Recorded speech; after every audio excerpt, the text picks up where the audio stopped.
새롭게 출발하는 강원특별자치도에서 최고위원회의를 시작하겠습니다. 강원특별도민 여러분, 강원특별자치도로 새롭게 출발하는 강원에서 이렇게 최고위원회를 열게 돼서 기쁘게 생각합니다. 그리고 강원도 발전을 위한 특별한 책임감을 느낀다는 말씀드립니다. 이제 강원도는 더 이상 규제로 발목 잡힌 곳이 아닙니다. 첨단 산업의 선도자로 거듭날 수 있도록 지원과 관심을 아끼지 않겠습니다. 문재인 정부 당시에 디지털 헬스케어, 정밀 의료 산업, 액화 수소 산업, 규제 자유 특구 지적을 통해서 첨단 산업 구축을 위해서 노력해 왔습니다. 미래 산업은 꾸준한 투자가 핵심입니다. 우리 민주당이 끝까지 마무리할 수 있도록 지원하겠습니다. 규제 완화가 소수의 이익을 위해서 환경을 파괴하고 다수 주민의 피해를 강요하는 것이어서는 안 됩니다. 어제 주문진 현장 방문 결과 주문진에 폐기물 처리실을 추진한다고 해서 우리 주민들의 걱정이 참 많았습니다. 특히 천혜의 환경을 파괴하고 지역 경제에 타격을 입을 것이라는 걱정이 컸습니다. 이 폐기물 사업의 적합성 그리고 절차와 과정의 적법성에 대해서 당 차원에서 점검해 가겠다는 말씀을 드립니다. 강원특별자치도는 앞으로도 해야 할 일이 너무 많습니다. 추가 입법 과제와 관련해서 장기적 시각에서 발전 수요를 파악하고 실질적 대안을 마련해 가겠습니다. 올 9월에 세계 산림 엑스포, 내년에 동계 청소년 올림픽도 국회가 충분히 지원을 해서 강원 발전의 디딤돌이 될 수 있게 하겠습니다. 부채 폭탄이 민생 경제를 덮쳐오는데도 정부 여당은 묵묵부답입니다. 한국은행 발표에 따르면 자영업자 대출 잔액이 코로나19 전인 2019년 말보다 무려 50.9% 증가해서 1033조 7천억까지 치솟았다고 합니다.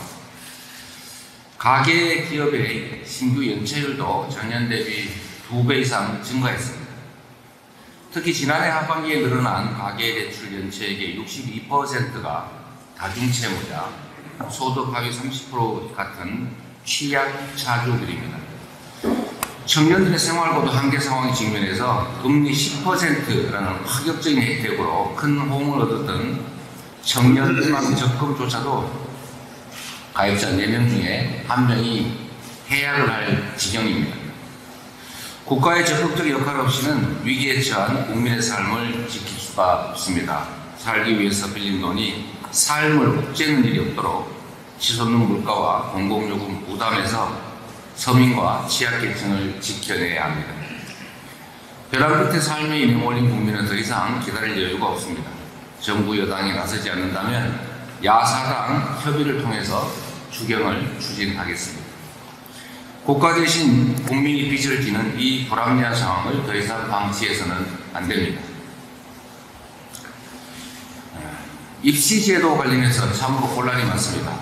입시제도 변경은 3년 후 시행하는 원칙처럼 주요 교육정책을 바꿀 때는 대비할 수 있는 충분한 시간을 주어야 합니다.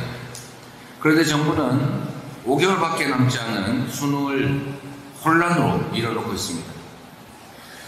그런데 교육 현장을 이렇게 깜깜이로 만드는 것도 모자라서 이번에는 핵심 교육 정책마저 뒤흔들어서 교육 현장의 혼란을 가중시키고 있습니다.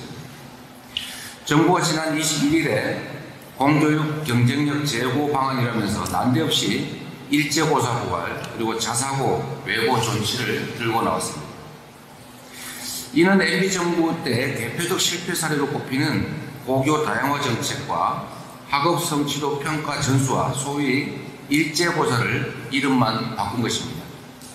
고교 서열화를 부추기고 경쟁 압력을 높여서 초등학교부터 학생들을 사교육 현장으로 내몰게 될 것이다 라는 우려가 다시 시작되고 있습니다. 그리고 한편으로 설익은 졸속행정 그리고 엇박자 정책을 가리려고 탄압 정치를 하는 이 악습이 다시 시작되고 있습니다. 악화된 여론을 잠재우려고 적을 만들고 칼을 휘두르는 윤석열 정부식 위협 정치가 판을 칠수록 국민의 불안과 불신은 더 커진다는 점 명심하기 바랍니다. 지금 정부가 해야 할 일은 교육 현장의 혼란과 불안을 하루빨리 수습하는 것입니다. 긴 호흡으로 공교육 정상화를 위한 중장기적이고 근본적인 대책을 마련해 줄 것을 다시 한번 촉구합니다. 이상입니다.